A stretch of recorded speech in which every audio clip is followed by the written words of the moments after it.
ഞാൻ പറഞ്ഞേക്കാം. എനിക്ക് ഇൻട്രസ്റ്റ് ഉണ്ട്. ഒരുപാട് നാളായി ഒരു നല്ല മലയാള പടം കണ്ടിട്ട്. എത്ര മണിക്ക്? 7 മണിക്കോ? ആരാ ഡയറക്ടർ? ഡയറക്ടർ എന്റെ ഒരു ഫ്രണ്ടാ, പ്രൊഡ്യൂസർ എന്റെ ഫ്രണ്ടാ. വേണ്ട, ഞാൻ കാറായിട്ട് വരാം. ഒന്നും സാരമില്ല, എത്ര പേര് വേണേ ആവാം. അപ്പൊ 7 മണിക്ക്. ഓക്കെ.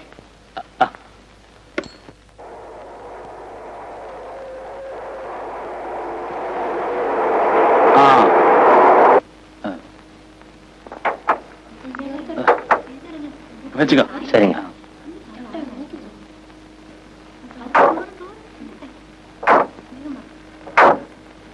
വന്നാ. നമസ്കാരം ചേട്ടാ.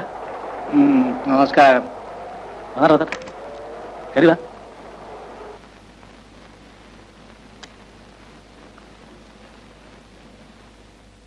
ആരാത്? എനിക്കറിയില്ല. നിങ്ങൾക്കറിയോ? ഇല്ല. ആരെ ഇതൊക്കെ വിളിച്ചത്?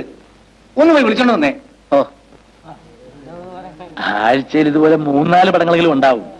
വിളിച്ചാ ഒഴിവ് വേണ്ടേ? ഇന്നിപ്പോ നിങ്ങളെല്ലാം ഉള്ളത് കൊണ്ട് വന്നതാ.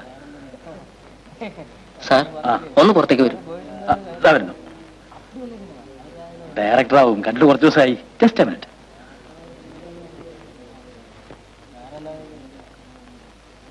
ആരാ വിളിച്ചത്? മനസ്സിലായില്ല. എന്നെയോ? പിടിയിട്ടില്ല? ഇല്ല. ശരിക്കും ആലോചിച്ച് നോക്ക്. മനസ്സിലായില്ല? പടം കഴിയട്ടെ എന്നിട്ട് പറയാം. പടം കഴിഞ്ഞിട്ട് പറഞ്ഞോണ്ട് കാര്യമില്ല. കുറച്ച് സീറ്റേ ഉള്ളൂ. ഇൻവൈറ്റ് ചെയ്യാത്തവർക്ക് സ്ഥലമില്ല. ഞാനും ഇൻവൈറ്റ് ചെയ്തിട്ട് തന്നെയാ വന്നിട്ടുള്ളത്. ആര് ഇൻവൈറ്റ് ചെയ്യുന്ന ചോദിച്ചേ? മിസ്സിസ് സുലോചന മേനോൻ. ആരാ മിസ്റ്റർ സുലോചന മേനോൻ? മിസ്റ്റർ ചന്ദ്രൻ മേനോന്റെ ഭാര്യ. ആരാ ചന്ദ്രൻ മേനോൻ? നിങ്ങളൊരുമാതിരി പോലീസ് സ്റ്റേഷനിൽ ചോദ്യം ചെയ്യുന്നവർ ചോദിച്ചാൽ ഞാനെന്താ പറയാ? അതാ ഞാൻ ചോദിച്ചു. താനാണെന്ന ഒന്ന് പതുക്കെ പറ. താനാ സ്ത്രീകളെ വിളിച്ച് പുറത്തു പോകുന്നുണ്ടോ? അല്ലെങ്കിൽ ഞാൻ ഇപ്പൊ പിടിച്ച് പുറത്താക്കും. അയ്യോ ചേട്ടാ, ചതിക്കരുത്. ഒന്നുമില്ലേ, നമ്മളൊക്കെ മലയാളികളല്ലേ. ആ മിസ്സിസ് മേനോൻ പറഞ്ഞു ഫ്രണ്ട്സിനെയും കൂട്ടി പ്രിവ്യൂവിന് വന്നോളാൻ. അവരെ പുറത്തിറക്കി വിട്ടാൽ ഞാൻ ഇവിടെ കെട്ടുതൂക്കി ചാണ്ടി വരും. ഒന്നും പറയണ്ട. ആദ്യം ചോദിച്ചോ താൻ വിചാരിച്ചെന്നെ പറ്റിക്കാവുന്നല്ലേ?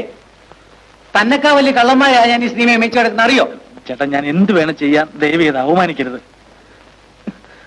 എടോ, 23 വർഷമായി ഞാൻ സിനിമയിൽ വന്നിട്ട് തന്നെ കണ്ടപ്പോഴേ എനിക്ക് തോന്നി താൻ ഒരു ചുറ്റിക്കളിക്കാരനാണ്.